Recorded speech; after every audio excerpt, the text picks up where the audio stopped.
ઉનાળાની શરૂઆતને આગના બનાવમાં વધારો નોંધાઈ રહ્યો છે ત્યારે વડોદરા શહેરના ખંડેરાવ માર્કેટ વિસ્તારમાં આગની ઘટના બની હતી। વડોદરા શહેરના ખંડેરાવ માર્કેટ નજીક સયાજી વિહાર ક્લબ ખાતે આજે સવારે કચરાના ઢગલામાં આગ લાગતા ફાયર બ્રિગેડની ટીમ સ્થળ પર પહોંચી ગઈ હતી।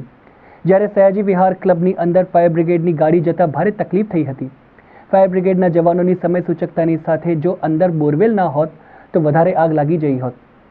एक बाजू જ્યારે ભરચક ટ્રાફિક વિસ્તારની અંદર જ્યારે કોઈ આગનો બનાવ બન્યો છે ત્યારે ફાયર બ્રિગેડની ગાડી અંદર જતા ભારે તકલીફ પડે છે। જે જગ્યાએ આગ લાગી હતી ત્યાં ટેમ્પો સ્ટેન્ડ હોવાથી ફાયર બ્રિગેડના જવાનોને ભારે જહેમત ઉઠાવવી પડી હતી। હવે અમને કંટ્રોલ રૂમથી જાણ કરી કે સયાજી વિહાર ક્લબના અંદર આગ લાગેલ છે તો સ્થળ પર આવતા જોતા તો સયાજી વિહાર ક્લબની પાછળ હતું ત્યાં કચરામાં આગ લાગેલ હતી। અમે સ્ટાફ સાથે આવીને કામગીરી કરીને આગ ઓલવી નાખી છે સાહેબ। એના માટે તો અમે જે બહાર જે ટેમ્પો સ્ટેન્ડ છે ને એના વચ્ચે પાર્કિંગ હતી એ દબાણ જેવું જ હતું। અમે જે ગેટના બહાર પણ એક ગાડી પાર્ક કરેલી હતી અને ગેટના અંદર જે લોક કરેલો હતો એ લોકની ચાવી પણ નહીં મળી। પછી થોડી 10 મિનિટ ત્યાર સુધી તો અમારો એક ફાયરમેન હતો એ અંદર રહીને એને જે બોર હતી એમને બોરથી કામગીરી કરીને અમારું ફાયર એન્જિન આગ ઓલવીને કામગીરી કરીને પરત